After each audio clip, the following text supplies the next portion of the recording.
Hi, my name is Jill. You are here at Road Culture Rules, and today we're going to do a solo woman's story, Sojourns of Love, Strength, and Suffering. And when I say that, my question to you is, which story do you really want to hear? The one you want to hear or the one you need to hear? Today, I'm going to start touching briefly on that. We're starting to pivot a little bit, but we'll see how that goes. But before, we're going to take a deep breath, hope for exhale, and see you on the other side. You can't see what you're chasing and reaching out to a future life you're sure.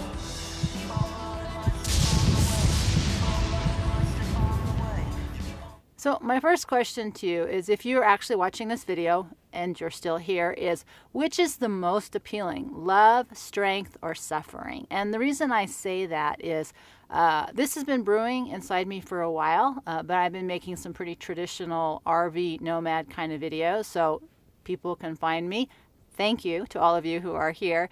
And you know, if you go back further, you can see a lot of my videos are about other kind of stuff. So we're trying to see if we can bring those together a little bit. And the reason I wanted to ask you about that question is one of my struggles that I'm having right now, that I have always had, is, especially as a social worker, is, do you want to hear what you need to hear, or do you want to hear what you want to hear? And part of what I see happening, you know, especially within the RV van community, is there's a lot of stories about things that we want to hear, which is really always driven from the fact that we just want to have reassurance that if we decide to do something adventurous or bold or different or take a risk, am I going to be okay? If you can do it, I can do it. Because I know I needed those kinds of stories too. But I wanted to bring that up because I don't feel good about participating in a conversation in which we are creating an illusion. And so I thought I would start to try to address that a little bit, see how it goes, if you're willing to listen.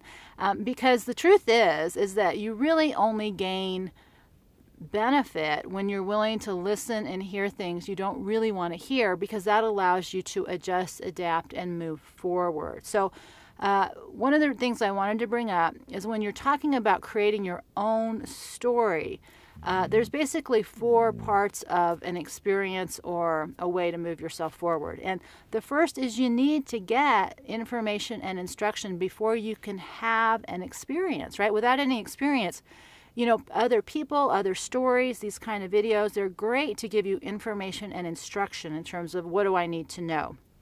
The second thing is, we need some kind of accountability.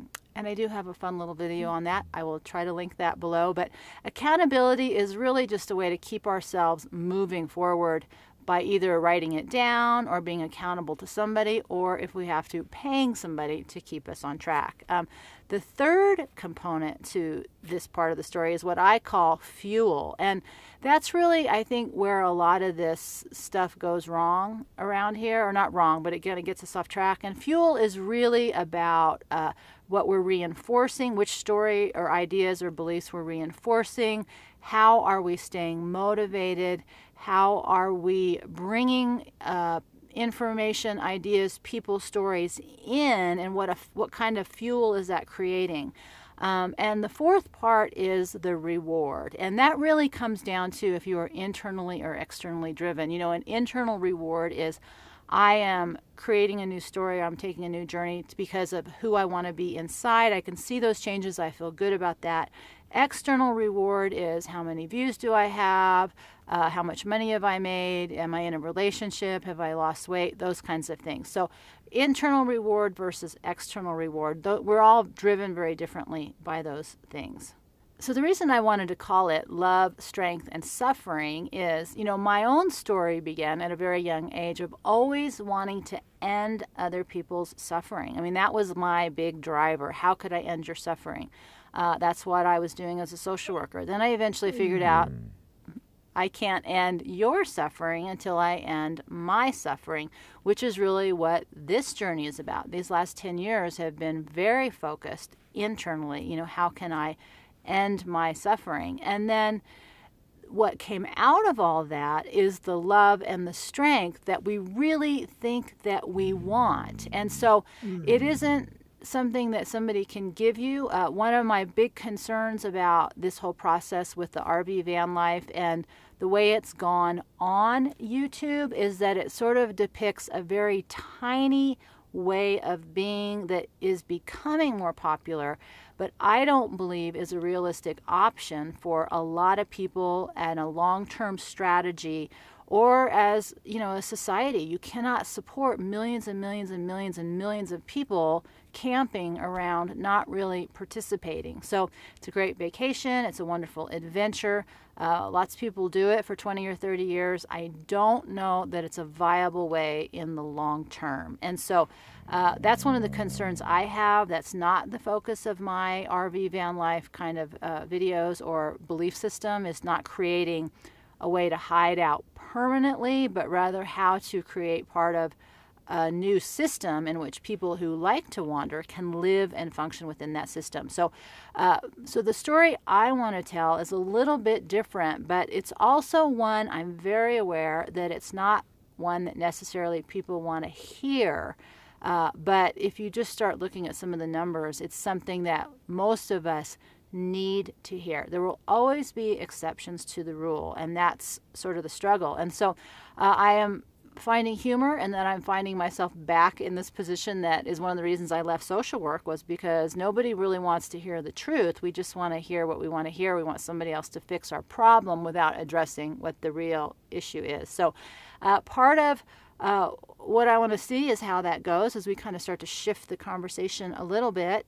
But it is, you know, that's what life is: love, strength, and suffering. And you can't avoid all suffering. And part of living in a very alternative way has suffering part of it. And so it's hard, and there's problems, and it's uncomfortable, and it's not all super fabulous. And, you know, I think we seek other people's stories as a way to try to calm our nerves, that there won't be any discomfort. And, you know, nobody can promise you that any more than this is going to be something that you like. And so when I, you know, start off saying, you know, which story do you want me to tell you?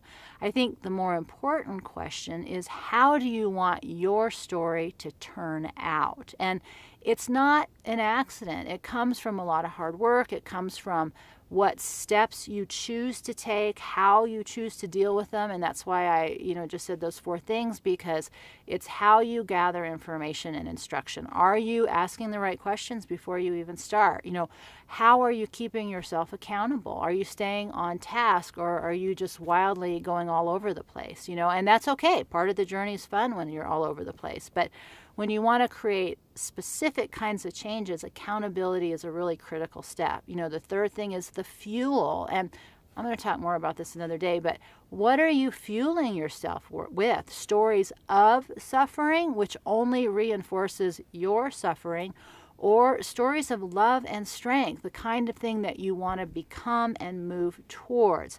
And the fourth is the reward system.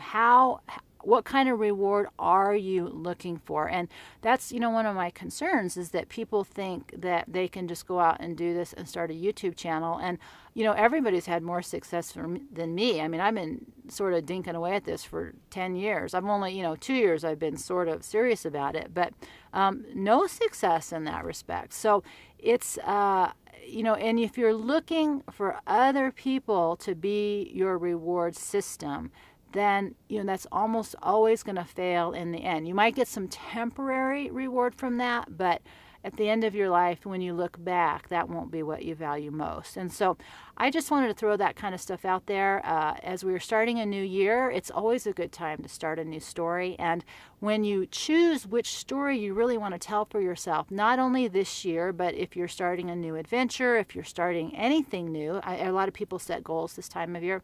I stopped pretending like that was ever going to work out for me. No accountability. I can't get those done. But it's a new year. It's time to start a new story. Which one do you want it to be? One of love, one of strength, or both, or one of suffering? What kind of fuel are you putting into your mind and your ears and your eyes and your heart to really keep that version of the story going? My goal is to create fuel here with you that focuses on the love and strength, because the suffering part, well, it happens to everybody.